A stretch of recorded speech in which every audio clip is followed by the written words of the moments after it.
Okay. Good evening. Daf Yomi for the week is sponsored by Rabbi Aaron and Evelyn Kaslasi in honor of the upcoming marriage of their daughter Ilana to Joey Brescher of Los Angeles. And tonight, Mazel indeed. And tonight we are Daf Vav and Aleph. We are on the 10th line. We are starting a little bit back. I understand that.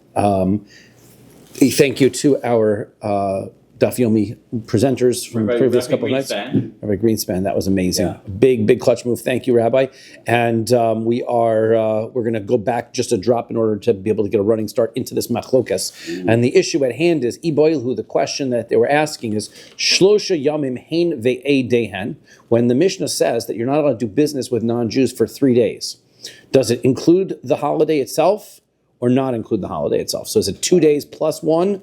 Or is it the 3 days plus the holiday, right? Well, that's the question. Is it including the holiday or not including the holiday? So Tashma, come and listen. Rabbi Shmuel says, Shlosha lifnehem u'shlosha la'acharehem, right? We're going to see that Rabbi Shmuel's opinion is the 3 days before the holiday is going to be prohibited to do business, and the 3 days after. That's the next mission on Daf Zayin Amud Beis. We might get to today. Yeah, we might get to today. We'll see. The Mishnah on Daf Zayin Amud Beis, which Rabbi Yishmael has this opinion that you're not only not allowed to do business before the holiday, but after the holiday as well. So that would be usher. So now, if you're going to say that 3 days includes the holiday itself, so Rabbi Yishmael Yom Eidehem chashiv lehu meikara v'chashiv lehu lebasof. So he says, then you kind of have an overlap, because Rabbi Shmuel holds that 3 days before you can't serve, and if that includes the holiday itself, then the holiday is included plus 2 days before. And then if it's 3 days afterwards, then it's the holiday itself and 2 days after. Well, then you've included the holiday itself twice. So how is that supposed to work? So therefore, it wouldn't make sense. It makes more sense to say 3 days, then the holiday, and then the 3 days after. Okay, so now the answer is, it's not really a proof, because linguistically speaking, and we know that the Mishnayos are written in such a way to be easily remembered, the 3 days before might include the holiday. And even though when you say the 3 days afterwards, you're still re-including the holiday, it's okay to say 3 days before and 3 days afterwards, even though there's some overlap, because at least there's consistency in language, right? 3 days before plus 3 days after means a total of 5 days.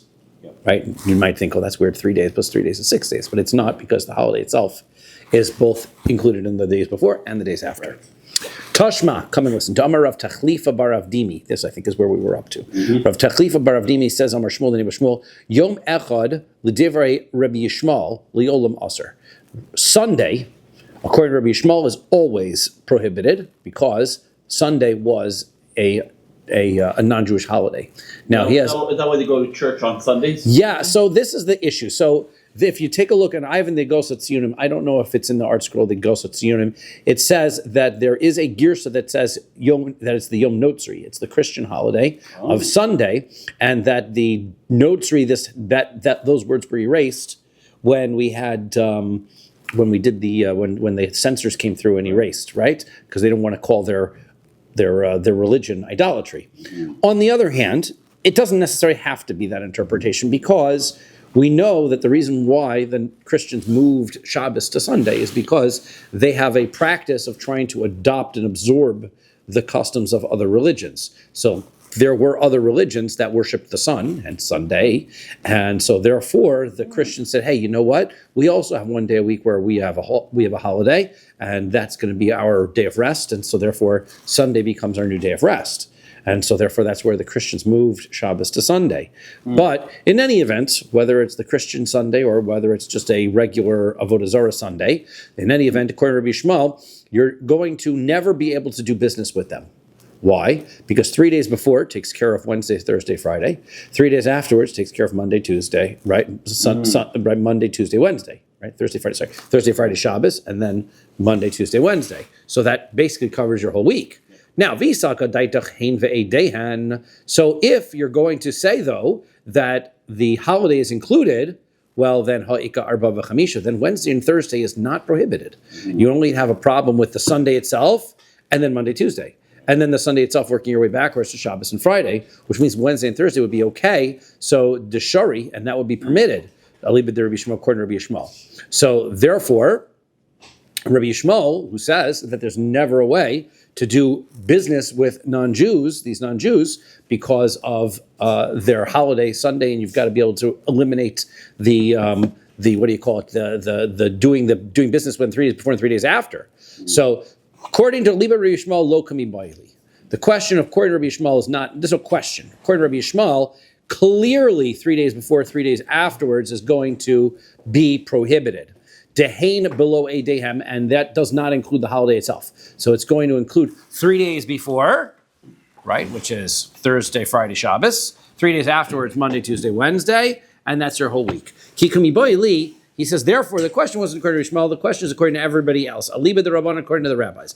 What would be the halacha? So Amar Ravina, so Ravina says, Toshma. So according to the rabbis now, come and listen. Elu hein eidehem shel ovdei kacham. This is the non-Jewish holidays. So we have a list of the non-Jewish holidays that they had. They had a holiday called Kalenda, right? And which is Shmona Yamim Achar Tekufa, which was the 8 days after the winter solstice, right? They're very interested in their solar calendar. A solstice is, as we remember, when the Earth goes around the sun, right? At approximately 91-day intervals, right? 91 and a quarter day intervals, the seasons change. And the seasons are beginning when there's a autumn equinox, when the Earth's northern hemisphere and southern hemisphere are equidistant from the sun. And then there's a winter equinox. That is winter solstice. An equinox means they're equal. A winter solstice is when the northern hemisphere, if you're in the northern hemisphere, it's winter solstice. If you're in the northern hemisphere, is shifted away from the sun. Then it goes back around to a spring equinox. We have a spring equinox, and then we go back around to a summer solstice where we've got the northern hemisphere faced toward the sun. Okay, so they had a holiday around 8 days after the winter solstice. And Saturnaya, the next holiday had, was I don't know how they Saturnaya or whether Saturnalia is Saturnalia, yeah. Yeah, as I remember reading that term. So there you go. Or he calls it Starunia. Saturnalia, it says in the article. That's where either Saturn comes from or stars. I wonder if the word star comes from there. Anyway, Shmona Yamim Lifnei Tekufa, that's 8 days before the winter solstice. Vesimanach, right? And the way that you can remember is Achor V'Kedem Tzartani. This in Tehillim that they were designed front and back.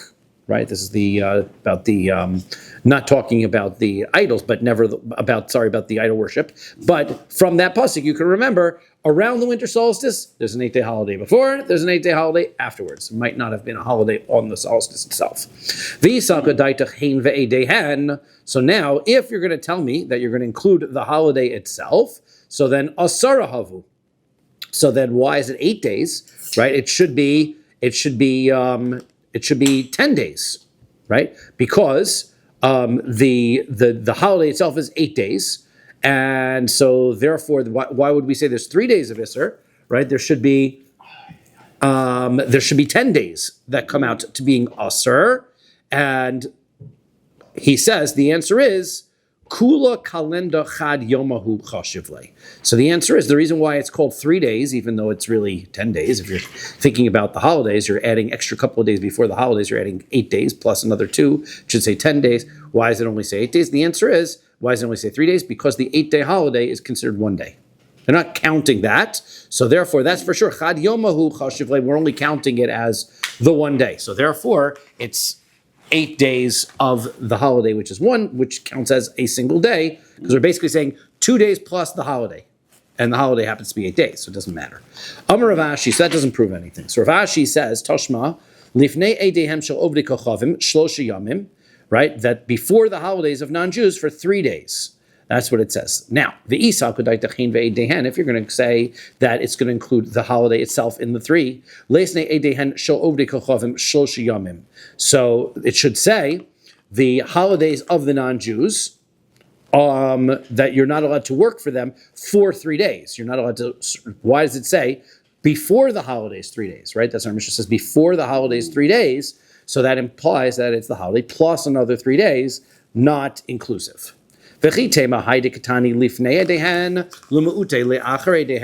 maybe the reason why the Mishnah says before the holiday isn't to tell me that the 3 days after before the holiday, and it isn't inclusive of the holiday itself. It's just to tell me to separate from Rabbi Yishmael's opinion later on, who's going to say you're also not allowed to do business with the non-Jews after their holiday as well. So, Leisne Edom shel Ovdei Kachavim Gimel Yomim Lifneihem should say, then the Mishnah should be very clear about that, and it should say the holidays of Yom of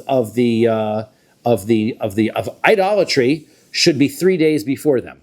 Okay. Ela shmamina hein below edihim. It's clear that our Mishnah uses the text that it does to say the holidays plus 3 days is, as we can say, bedavka, very precise, exacting language. Shmamina, the conclusion is that our Mishnah makes it clear that it is 3 days before plus the holiday. Iboy who asked, fine question. Mishum harvacha or mishum lifnei iver lo titei michshol. What's the reason why we can't do business with non-Jews before the holiday? Is it because we are concerned about doing business with them? Is there some profit? Is that the issue? Maybe when you do business with the non-Jew, when you give them money, you might just go spend on Avodah Zara. So that's the second one, lifnei iver lo titei michshol, right? That you're going to be putting a stumbling block before blind men. Who cares? At the end of the day, who cares? So the guy's going to take the money that I give him. He's going to go do this. Why is that my problem that he does Avodah Zara? The answer is because I'm providing him with the resources to do Avodah Zara that he wouldn't have been able to do without me, and therefore that's the problem. And there's an interesting point that there's such a concept of lifnei iver for a non-Jew, right? For the Sheva Mitzvahs B'nei Noach. You get us in for that, couldn't you? And that would be Yeravera, right? And that's the Yeravera, lifnei iver. Okay, lemay nafkamina. What difference does it make? What's the reason? How does it make a difference? De'isle behema ledidei. Let's say that this idol worshiper has his own animal already. He owns a sheep. Okay, so Iyamart mishum harvacha. So if you're going to tell me that he's going to be happy because he's making a business profit before his holiday, ha kamarvechle, then by selling him this other animal, you're helping him even further. So that's going to be good. So he's going to be very happy with the increased profit and revenue. Iyamart mishum iver lo sitei michshol. If it's going to be about putting a stumbling block before the blind, so ha isle lididei. He already has his own animal. So he's going to worship this idol whether you give him another animal or not. So therefore, there's no prohibition of lifnei iver if he has his own animal. Okay, that's the idea. Questions like this. V'chi isle lo avar mishum iver lo sitei michshol. Well, what does that mean? Just because somebody can do the avera without you, if you provide him with the mechanism to do it, are you not in violation of lifnei iver? Right? So, v'hatanya, we learn in our brisa. Rabbi Nassan says, Vav Amad Beis, Minayin Shalo Yoshit Adam Kos Shel Yayin L'Nazir. How do I know if I'm a bartender, I cannot serve a glass of wine to a Nazir? Right? You have to have it hanging in your bar. The sign says, we don't serve Nazirs here, right? You can't serve Nazir, right? What? You look puzzled by that. Nazir, right? He's not allowed to drink wine. The puzzled expression was triggered by something that came before the previous phrase. You said something that. All right. So the Aver Minachai, right? So the answer is Aver Minachai. Also, you're not allowed to live in Noach. If you own a non-kosher restaurant, you cannot cut off the limb of a live animal and serve it, right? Because he can't eat the limb of a live animal, because then the animal doesn't go bad. Right? You don't need a refrigerator. Back in those days, that would be a big deal, right? So, Talmud Lomar, therefore you'd say, Lifnei iver lo sitim michshol. Pasuk says, Lifnei iver lo sitim michshol. You cannot put a stumbling block before a blind man. Now, Vaha hacha dechi lo yavina le shakle ihu. So, what's the big deal? If you don't serve him the glass of wine, he'll just pour himself a glass of wine. If he doesn't, it's not kosher. He doesn't need kosher wine. Well, I guess it's not mavushal. So this is the nazir, right? The nazir, you're pouring in the wine. Mavushal doesn't matter, right? But don't worry, hang on to the mavushal wine issue because we're going to get in this masechta. So it says shakli ihu, he's going to take himself. And it says, despite the fact that the guy's going to take it himself, you're still in violation of lifnei iver because you did it, right? So we had said you're not in violation of lifnei iver if the person would have been able to do the avera without you, and that seems to be not true. Even if the person could have done it without you, the fact that you helped them makes you in violation of lifnei iver. Dekoy betray avri nahara. The answer is no. What's happening is you are on the other side of the river from this nazir, and what happened is the nazir says, "Hey, can I get a glass? Can I get some wine?" And you are on the other side. He can't get the wine. And so therefore you say, sure, and you toss him a bottle of wine. Because he can't get it without you, that's why you're in violation of Lifnei Iver. So only if he could not do it without you. And who's that?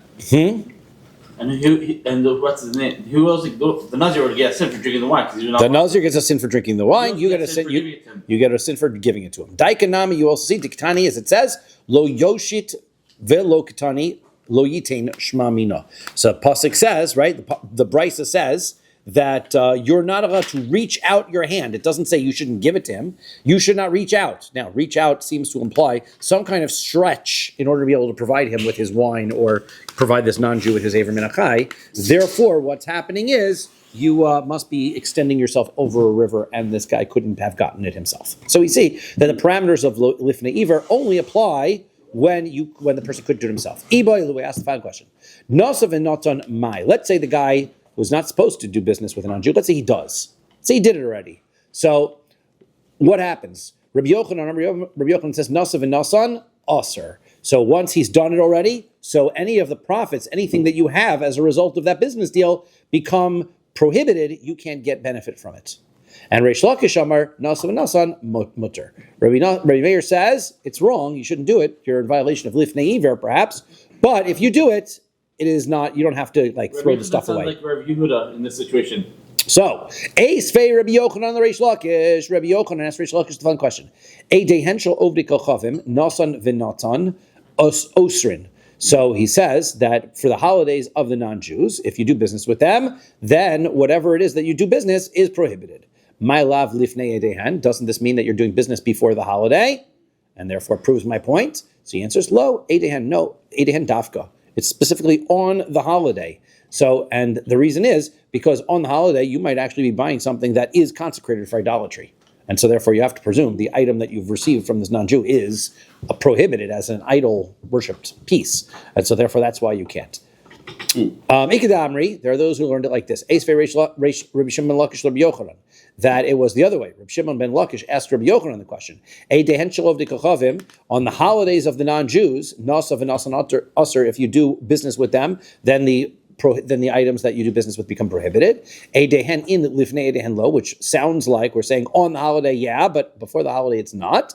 And Reish Lakish says that proves my point. So the answer is lo. He says so. Tana edi v'edi edehen karile. So he says no. The days before are also called edehen. Right? That's we say the holidays and the surrounding days essentially is all part of the same prohibition, and it doesn't prove your point. Tanya kavasi Reish Lakish, but here is a brisa that does prove Reish Lakish's point. Right? Reish Lakish said that the items, if you do business, it's permitted. Right? So this proves Reish Lakish's point. Kisha amru asur laseis v'laseisi mahen. When we said that it's prohibited from doing business with the non-Jews, lo asur ela b'davar hamiskayim, that only applies to products that are going to be lasting. Right? Things that have a long shelf life. Salt, sugar, something that's going to last for a while.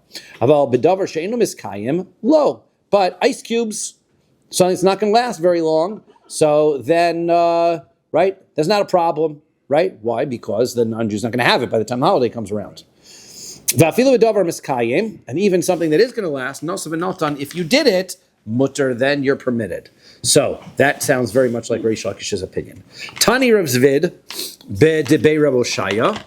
So Rav Zvid taught from the yeshiva of Rishaya, davar she'ein miskayim mochrim lahem aval ein lokchim mehem. That things that are used that are going to not be lasting, let's say, for example, somebody wants to sell a banana and it's be rotten by the time the holiday comes, you could sell that to a non-Jew because clearly he's not going to be able to use it on the holiday. But you can't buy it from them because then they get the money.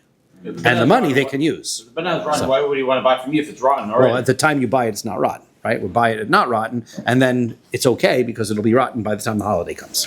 So that's the distinction that they're You making. don't have to worry he's going to make a banana bread with the... I suppose. I think the answer is you do. I have to pick a better example. Ice was a good one, right? But I don't know how they have so much ice to be able to sell. It has to be something that isn't going to last, right? That doesn't rot. That rots over a period of a day or two or something like that. Fish, I don't know. Avocado. Which is Avocado, No yeah. use. Yeah. guacamole, produce generally, Yeah, right? produce. Any produce. I was just thinking like an orange last 3 days or something like that. But yeah, Some eventually. more than others, but Correct, it's yes. pretty much That's same- exactly the idea, yeah. same idea. Hahu mina deshodar le dinora kesar na le Rabbi Yehuda Nesia biyom edo. There was a certain, what we call it, heretic, pagan, yeah, thank you, right? He's a heretic fellow, and he sent money as a gift to Rabbi Yehuda Hanasi on his holiday, right? Why? He wanted to be able to say, I made Rabbi Yehuda happy, and that would make him, because Rabbi Yehuda Hanasi is a very well-respected character, and that would, Rabbi Yehuda accepted my gift, and that would make him happy on the holiday. Hava Yosef Reish Lakish Kameh, was this Rabbi Yehuda Hanasi, Rabbi Yehuda Nesia, right? Rabbi Yehuda Nasi, a later generation. So Reish Lakish was sitting in front of him, and he said, Heichi A'avid, what should I do? Ashkele, Azil, Umoda, Lo Ashk, so he says, what can I do? So Ashkele, Azil, Umoda. So he says, if I accept it, so that he's going to be grateful and he's going to thank his God. Lo Ashkele, if I don't take it, Havale Ava, then he's going to be angry at me. And that's going to be bad because that's when pogroms happen and the Jews get all upset. So what am I supposed to do? Suddenly Reish Lakish said, Tol uzroko so lebor bifanov. Accept it and then take it and throw it away in front of him so that he knows that you're not using it, right? Amar kol shekei davalevi. Then for sure he's going to be mad at me and take it and throw it out, right? So kila'achar yadhu dekamina. No, what I mean is like accidentally drop it, right? So he knows you take the item and go, oops, it fell into the. Thank you so much for the item, but that's where the guy doesn't have happiness. The problem is, I have Butterfingers, so I slipped out of my hand accidentally. Right, that's what I'm saying, right? There's no risk of offending the Gentile at that point. That we're saying, I guess the Gentile's going to take a look and go, I guess it was an accident, right? But then he won't get that. You're going to want to say this was a oops, sorry about that. That's what we're suggesting, yes. We want to say oops. Okay. So, fine. Now. Lahashilon ulish ol mehen. So now we said you're also not allowed to borrow things or lend to them. So bishlam lahashilon dekamaravakhlahu. So I understand to lend things to them because it helps them have a nice holiday. Avalish ol mehen. But if you're borrowing things from there, you're taking things away from them, and that makes it more difficult for them to holiday, right? Can I borrow all of your folding chairs? Well, now he can't have his family over for the meal. So therefore, why would borrowing not be a good thing? So Rabbi says, mehan atu lahashilon. The rabbis just said, you know what? Stay away from doing any sort of borrowing or lending from them because they wanted to be only sure. Because people will say, if I can borrow from them, then I'll lend to them. And so they just said, just stay away from borrowing and lending. They just made it a general thing. Rava Amar Kula Mishum De'azu Umodehu. Rava says, no, it's more than that. They're happy to help you. And therefore, when they can say that on their holiday they did such a mitzvah that they helped a Jew, right? That'll make them happier on their holiday. So that's why we don't get involved in it. Then the next thing is you're not allowed to borrow from them and you're not allowed to lend to them.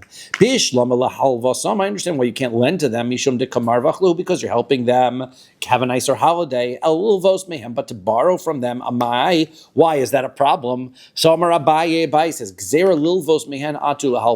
same idea. We don't want to get into lending and borrowing situations. People are going to make a mistake and think that if I can borrow from them, then I can lend to them. And therefore, we just said no borrowing and lending. Rava Amar Kula Mishum Da'azu Modehu. Rava says no. It's because he's going to get very happy that he was able to help a Jew, and he's going to thank his God for giving him the opportunity to help the Jews. Liforon velifroa, we can pay them back and we can ask them to pay us back. So bishlama liporon, I understand why you can't pay them back to kamarvachu because that gives them money.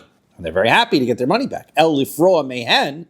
So, but to get the money back from them, miyute memoit lehu, you are making them have less money. So isn't that something that we want to do before their holiday? So Abaye says, Gzera lifroa mehen atu liforon. So Abaye says, it is just that we don't want to get involved in paying back loans and having them repay. So we just said generally, no paying back loans, no taking money. We just said just stay away from it so that people wouldn't make the mistake and go one way or the other. Why do we take loans from the bank then sometimes? In our world, right, the banks are not necessarily going to go celebrate their holidays in the same way, right? Rav, I would say you should not borrow money from a church or something like that, right? Rava says, Kul mishum de'azu u'modahu. The answer is all of it is because we don't want this fellow to go and thank God that he was able to thank his Avodah Zara, that he was able to pay back the Jews. Right? Utsrichi, and I need I need all three of these cases, even though it sounds like we just said the same thing three times: borrowing, lending, and paying back. If you told me, first of all, you're not allowed to do business with them, that would make sense because you're doing a profit with them.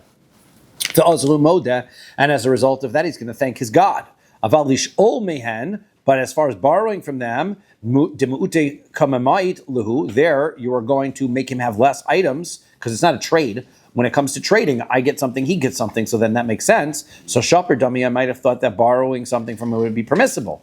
So now if you told me that borrowing something was not permissible, milsa, the azul moda, because that's an impressive thing. He's so happy that he got to lend something to a Jew. So now he's going to thank his God that he was put in such a strong financial position that even a Jew wanted to borrow from him.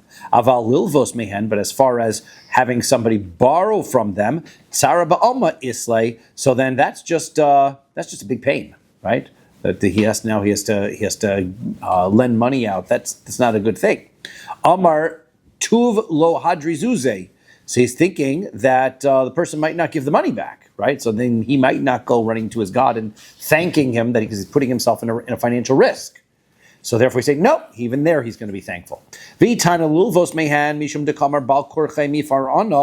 And maybe we'll say, well, when it comes to the loan, at least I have a contract. The non-Jew will say, I can get the money back. I'll be able to collect it with the lawyers.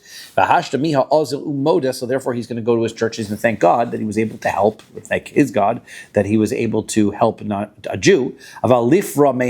However, as far as getting a payment back from them, the two lo hadri zuze, ema tsara islay, below ozil. So he's going to say, well, because at that point, the business is over. Right, and so so now he's giving the money away and he gets nothing in return, and that's the end of the deal.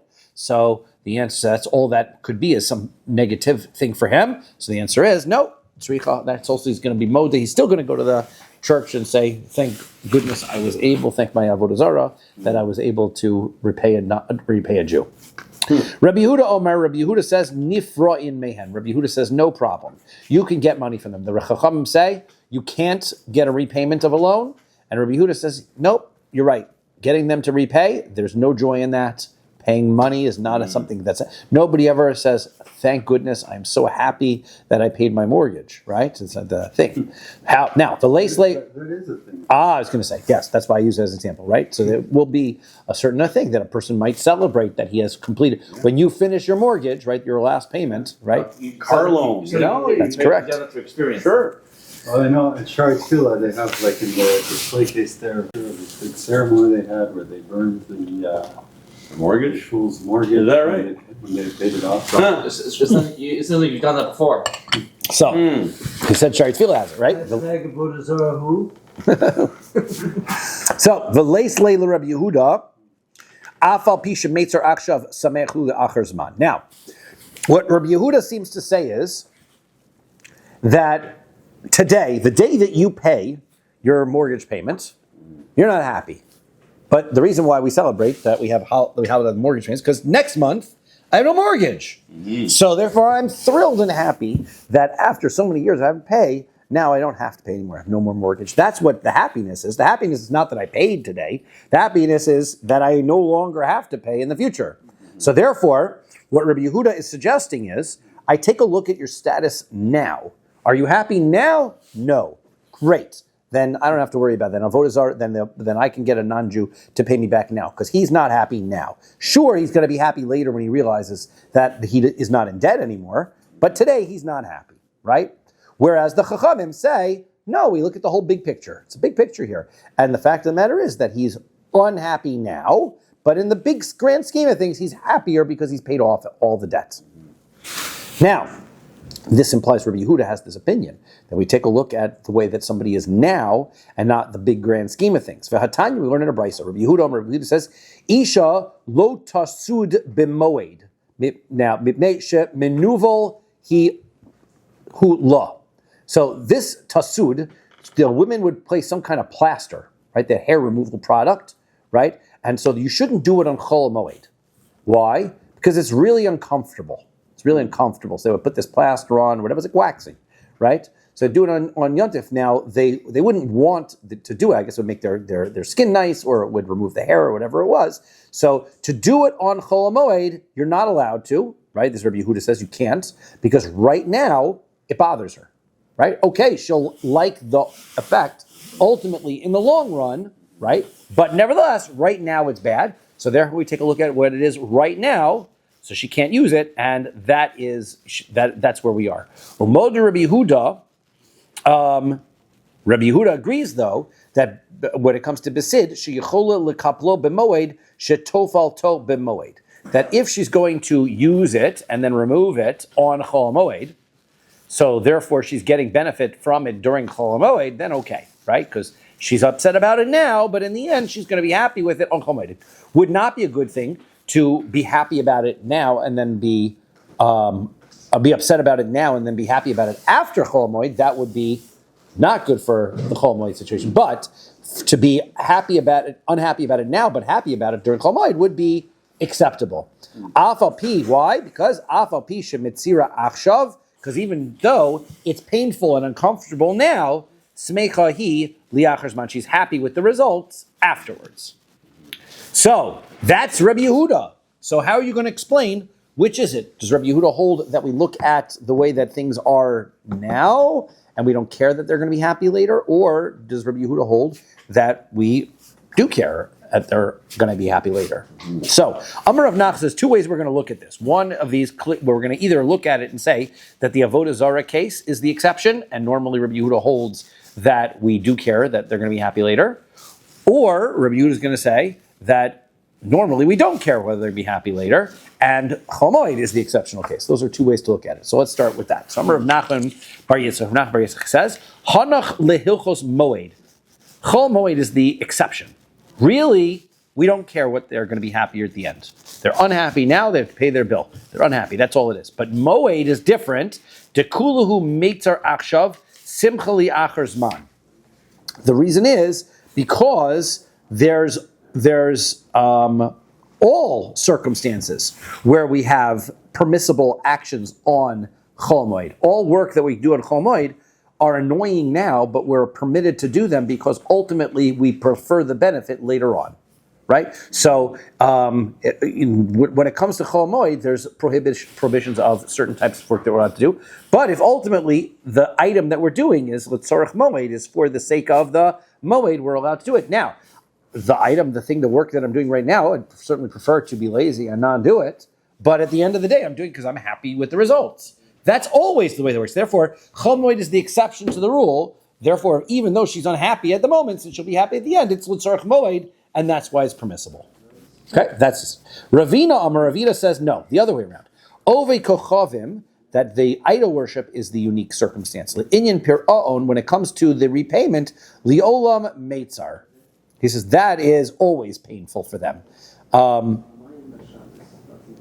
That's always going to be something there's no ultimate joy involved in that. Why does he say that? Liolam meitzar. Right. Okay. That's how he is. His opinion is that paying back is not going to be something that makes a person happy.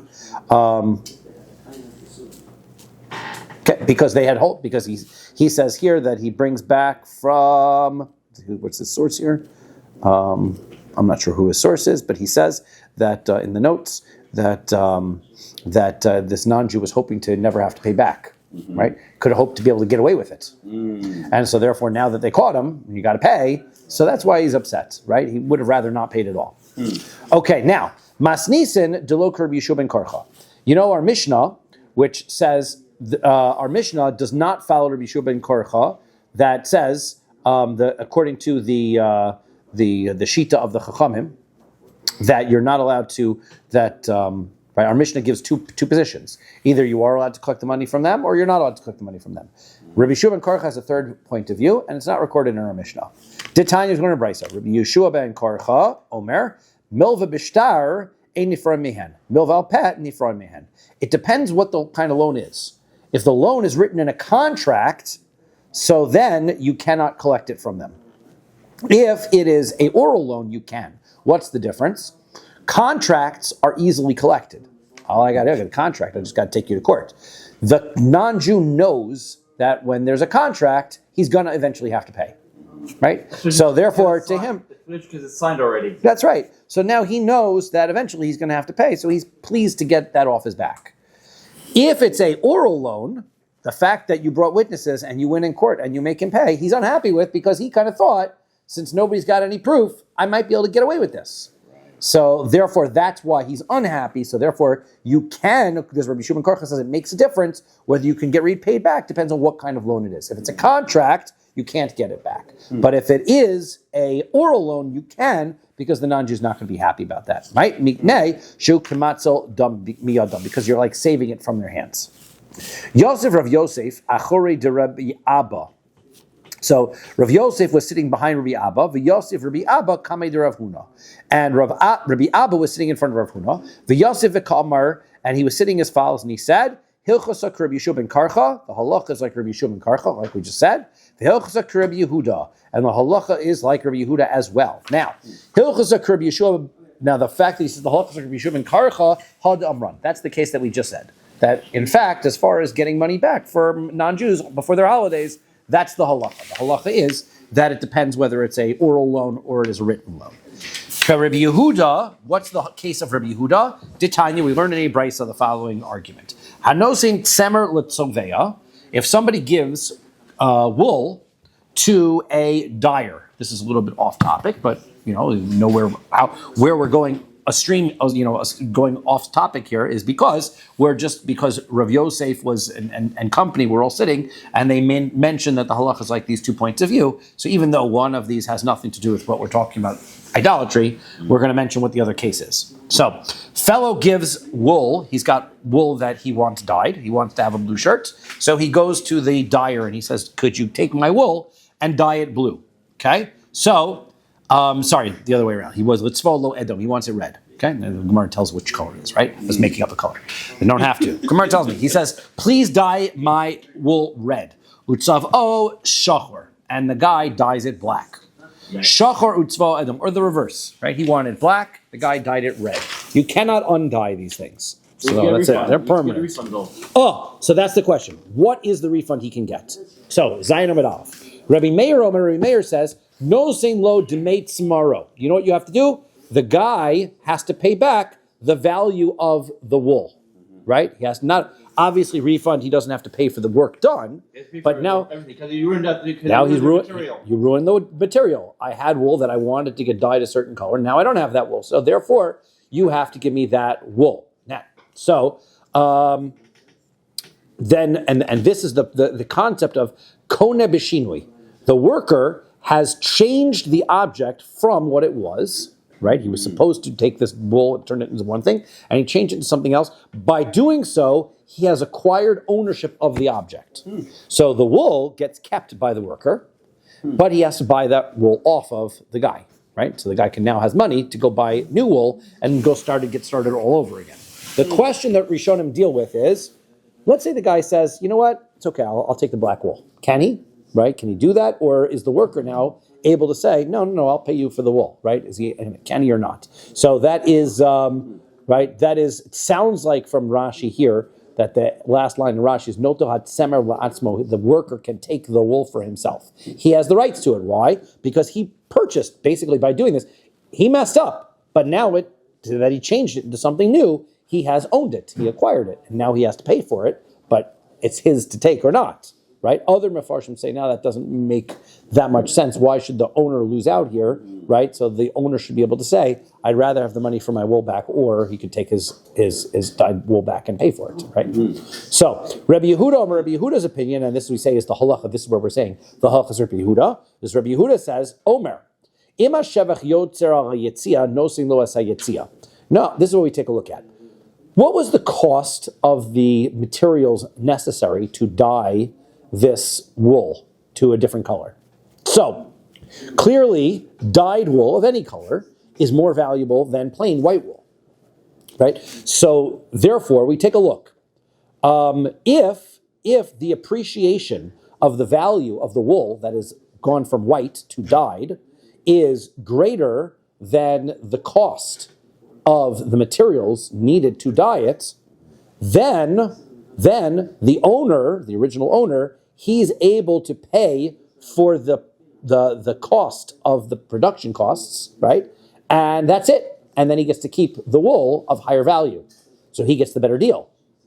Ve'im hayetzia yesera al hashevach, and if the ingredients, the what do you call it? The mix. Right, the mix, right? The dye is more expensive than whatever the increase of the value is, no signos hashevach, then he just pays for the greater amount of the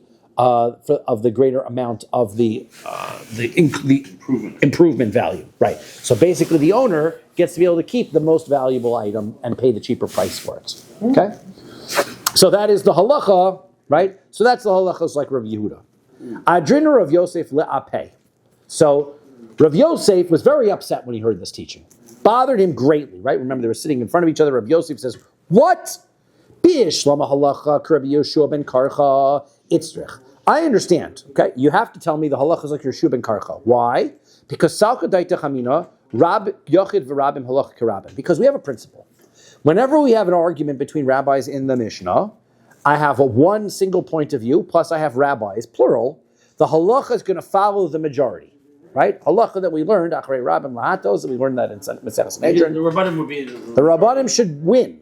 Therefore, the fact that that's not the case here, that's unique. Therefore, I understand you have a chiddush. You're saying, no, the halacha is Rabbi Yeshua ben Karcha. Why? Because Rabbi Yeshua ben Karcha makes good sense, right? He's not really arguing with the concept of the Rabbanim. Okay, but we hold like Rabbi Yeshua ben Karcha. That's a big chiddush to say. So, Kamash Malan, halacha ki yachid, the halacha is like the individual over the majority, but that's not normal. Okay, so I appreciate that. Ella halacha ki Rabbi Yehuda lamali. Why do you have to tell me the halacha is like Rabbi Yehuda? Pshita. Obviously, the halacha is like Rabbi Yehuda. Why? The halacha is like this. When you have a Mishnah, and the Mishnah presents like we have here an argument between Rabbi Yehuda and Rabbi Meir. Okay, it's not clear who the halacha is like. You have Rabbi Yehuda, you have Rabbi Meir, the halacha could be like either one of them. But then, a subsequent Mishnah only quotes one of the sides. And it doesn't mention whose opinion it is. Well, why does it do that? The answer is Rabbi Yehuda Hanassi is making a conclusion after the argument between Rabbi Yehuda and Rabbi Meir. The halacha is like this. Is it Bava Metzia? The Mishnah that we're going to say is Machlokas Bava Kama. The Mishnah that we quoted between the argument between Rabbi Meir and Rabbi Yehuda is in Bava Kama. Ustam, and the Machlok, the statement is in Bava Metzia. The statement that just says the halacha is like such is in Bava Metzia. Ditnan, we learned in the Mishnah. Kol meshana yado ala tachtona. Anybody who does a change in whatever the work was supposed to be, he gets the lower rights. The owner gets the higher rights. The kol achozer bo. The original owner or the new owner? The original owner, right? That's what he said. The original owner gets the. Thank you for clarifying, right? The original owner has the higher rights. Right, the kol achozer bo yodo ala tachtona, and if somebody backs out of the business deal, right, whatever the losses are, he has the lower end of the stick. Now that means that's said, and it wasn't said in the name of anybody. That means that the Mishnah is holding like Rabbi Yehuda. Now, Rav Huna says, no, I'll tell you why the halacha I have to say. You know why I have to say the halacha is like Rabbi Yehuda? Because mishum de'ein seder lemishnah. There's no order to Mishnayos. Mishnayos could go in any order. So therefore, de'ikal meimer, you might be able to say, stam tana bereisha v'yachar kach machlokas. Maybe first came the Mishnah that said the halacha is that the owner gets to choose, and then afterwards came, oh no, there's actually a machlokas about that. The fact that one's above a comma, one's above a mitzvah is irrelevant because there's no order to Mishnayos. Now, before I should point out, don't get all worried and upset that there's no order to Mishnayos. We learned at the beginning of Maseches Shavuos, why is Shavuos written after Makos, and we had in Makos, why is Makos after Sanhedrin? There is an order to Mishnayos. The point is, though, an individual Mishnah teaching a halacha in this Mishnah versus in that Mishnah isn't relevant. The concept, the idea, there is such a thing. bigger Masechtas go at the beginning of a Seder. This topic goes before this topic. There is a logic to it. But to say that the Stam Machloka, that the Stam, the place where it's just listed the halacha is this way, and the argument that's listed in another Mishnah, one happened before the other historically, is not true. If that's true, so then Kol Machlokas v'Achakach Stam Lema Ein Seder LeMishnah. Well, we have this rule, right? This rule exists that when there's an argument and then afterwards there's a Mishnah that has no argument, we follow the opinion that there's no argument. If you're going to tell me that there's no order to Mishnah at all, then that whole rule goes out the window always. You can never apply that rule because you can always say maybe the Stam was before the argument. The Rav Huna, so Rav Huna explained, Ki lo amrinan ein seder bechada mesechta. You know when it is that we say that there's no order? That's within one mesechta. He said, like, the topic itself, you're right, this mesechta comes before this mesechta things. But betray mesechta amrinan. Within one mesechta, one thing could happen before another. There's no order within a mesechta. But from one mesechta to the other, right, then we say there is an order. Okay? So now, therefore, he's saying there's an order here. One Masechta. So he's saying that there's he's saying there's no order here, right? Because there is an order here, right? First comes the first, then comes the next. For Rav Yosef says Kulei Mazikin Chad Masechtahi. No, you know what? Bava Mitzia, Bava Kama, Bava Mitzia, Bava Basra is all one Masechta. It just got broken down into smaller chunks because how big it is. Right? But it's all one Masechta. We just call it first part, middle part, and last parts.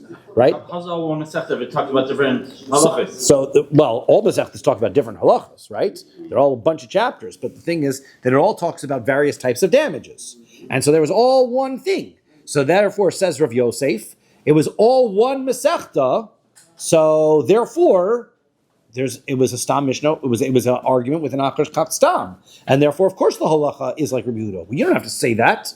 And Rav Huna says no, it was two different Masechtas. Therefore, just because one argument was listed here and the other Stam here, that doesn't prove that the halacha is like that. I have to make a statement. The halacha is like Rabbi Yehuda.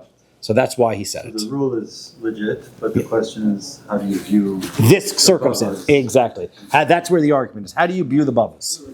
Okay. And if you want, I will say Mishum de Katani la Gabi Hilchasa Psikta. The answer is, you know why that it's that this is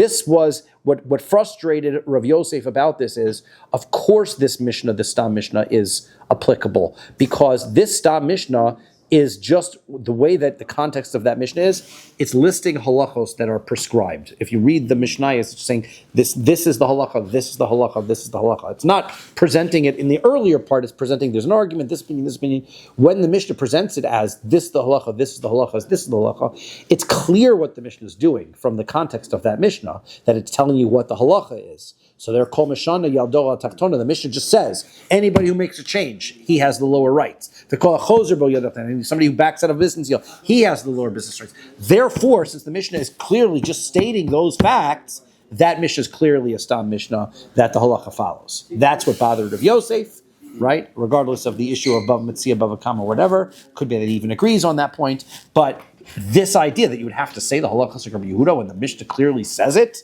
that bothered him. Rabbi's one. Lo yomar adam lechaveiro hanireh shetamod imi le'erev. Right? Let's say somebody is on Shabbos. So a person shouldn't tell his friend that he needs work done, right? So he goes to shul, there's like his sink is flooding, right? So he wants to tell his buddy, you're a plumber, could you, why don't you come over to my house after Shabbos? Now he can't say, my sink is overflowing and I need a plumber because it's Shabbos, right? And this Shabbos Geret doesn't do anything, right? It's not halacha. But so therefore you can't talk about it. It's davar davar is a prohibition on Shabbos. Talk about weekday things. So he can't hire the plumber. But right, so a person shouldn't go over to the guy on Shabbos. Hey, come over to my house after Shabbos, and now the guy can come over. Right? I'm good there. Right? Don't do that. Rabbi Yeshua ben Karcha, right? Rabbi Yeshua ben Karcha. And this is why we're bringing it together because Rabbi Yeshua ben Karcha says it. Rabbi Yeshua ben Karcha says Omer Adam Lechaver Haniresh Tamod Imi La'erev. You can do that, right? You're not telling him to come over and fix anything. Just tell him come over your house after Shabbos, right? That's okay. Amar Rabbi Bar Chana said Rabbi Yochanan, Hilchusak Rabbi Shua ben Karcha. The halacha is again like Rabbi Shua ben Karcha in that circumstance. Tan Rabbanan, Rabbi's word. Hanishal Lechacham V'timei Lo Yishal Lechacham V'yitar. If you ask a rabbi a question, and the rabbi says, no, that's tamei, don't go to another rabbi and ask him to get him to tell you it's tahor. Can't do that. Lechacham v'asar, he goes to one sage and he says, that's prohibited. Lo yishal lechacham and v'yatir, can't ask another rabbi and get him to say that's permissible. Can't go what we call kula shopping, right? One time I hold like that rabbi, one time I hold like that rabbi. That is not allowed. Hayushnayim echad mitame ve'echad mitaher. Echad oser ve'echad matir. So now, let's say there were two rabbis, and one says something's tamei, one says tahor, one says oser, one says mutter. Im haya echad mehen godol mechavero bechachma u'beminyan. Let's say one of them is greater in wisdom or in number. So that's a very big question. How can one guy be bigger in number? So various mefarshim ask the question: how do you become bigger in number? One is you can be older. One rabbi could be older. One rabbi could be more experienced. One rabbi could have more years in learning. There are different ways that we could look at what that word b'minyan. He's gadol, he's bigger than him in number, whatever that means. But that was the other one. Talmidim, thank you. That's another one. That's another that he has more students. Right? Go and find out which rabbi has more students. Halach acharov. So then you go after that rabbi, right? Go after the bigger rabbi. Ve'im lav, but if not, they're about the same. Halach achar hamachmir. Then you got to be strict, right? You got to be strict. You got to go strict. Rabbi Yeshua ben Karcha, Rabbi Yeshua ben Karcha says, "B'shel Torah halach achar machmir." A deraisa, when it comes to a Torah law, you go after the strict opinion. B'shel sofer, but in a derabanan, in a rabbinic law, halach achar meka, we go lenient. Okay, that's the rule when it comes to derabbanans. We go leniently. Amar Rabbi Yosef, and Rabbi Yosef says, "Hilchasa Rabbi Yeshua ben Karcha, the halacha is like Rabbi Yeshua ben Karcha there too." Tana Rabbanan, another good Rabbi Yeshua ben Karcha. These are good. The chulon shechazru bahen. Anybody who was, for some reason, we doubt their ability to be trusted, and they do tshuva. Okay, now we are ein mekablin osan olamis. We can never accept them back. Their trustworthiness is broken. That's what Rabbi Meir says. Can never get them back into the category of a chaver, right? Where we're going to give them extra believability. Can't. Rabbi Yehuda says, Chazru bahen bimatmonios ein mekablin osan. If they're tshuva they do privately, then we can't accept them. You're right, because the tshuva is private. They're remorseful about the things, but people don't know that they're remorseful about their things, so we can't treat them, right? But if they do a public tshuva, right? They acknowledge it, they tell everybody I was wrong, I should have done that. Then mekabel osan, then they can get their status back. Ikadamri, there are those who say also divrayim b'matmonios. It makes a difference whether the crime was done in public or private. If the avera that they did was private, mekabel osan, then we can bring them back in. Bifarhesia, but if we do it if they do it in public, ein mekabel osan, then we're not going to accept them back. Rabbi Shimon and Rabbi Yeshua ben Karcha omrim. This is where I'm bringing again Rabbi Yeshua ben Karcha. Rabbi Shimon and Rabbi Yeshua ben Karcha say, bein kach, it does not matter. Mekablin, we are going to take them back. Always take people back. Shenamar, as the pasuk says, shuvu vanim shovavim. Right, the shovavim is people who do averos in public, so they should still repent and return, and we accept them. Amr Rabbi Yitzchak ish kfar Akko. Rabbi Yitzchak, the man from the village of Akko, said, Amr Rabbi Yochanan and Rabbi Yochanan, halacha hilchasa ke'oso hazug. The halacha is like that pair, Rabbi Shimon Karcha and Rabbi Shimon, that in fact you do accept them. So that is it. We could do the Mishnah because I said we were going to get to the Mishnah, but we'll start it again tomorrow. Rabbi Shmuel and Rabbi Shmuel says, Shlosha lifneim u'shlosha la'achareihem. Also, you're not allowed to do business not only 3 days before their holidays, but 3 days before and 3 days after. The Chacham say, lifnei dehem asr, before their holidays is prohibited, le'acharei dehem mutar, but after the holidays is fine. So says the Gemara, Amar Rav Tachlifa bar Avdimi. So Rav Tachlifa bar Avdimi says, Amar Shmuel and Shmuel, Yom Echad l'divrei Rabbi Shmuel liyolam asr. Rabbi Shmuel said, remember that since Sunday is a holiday, and Rabbi Shmuel says 3 days before and 3 days after you can't do business, that means you can never do business with Sunday idol worshippers, because Sunday, then you have Monday, Tuesday, Wednesday, and then Thursday, Friday, Shabbos is the next week. It's like a big deja vu right now. Yes, isn't it? That's why I wanted to make sure I said it, because it was quoted, and then it's great when it's quoted, and then you can read it The inside. shear, it's like it just brought me right back to the beginning of the shear. That's right. Okay, it's a good place to stop. Stop at the we end at the beginning.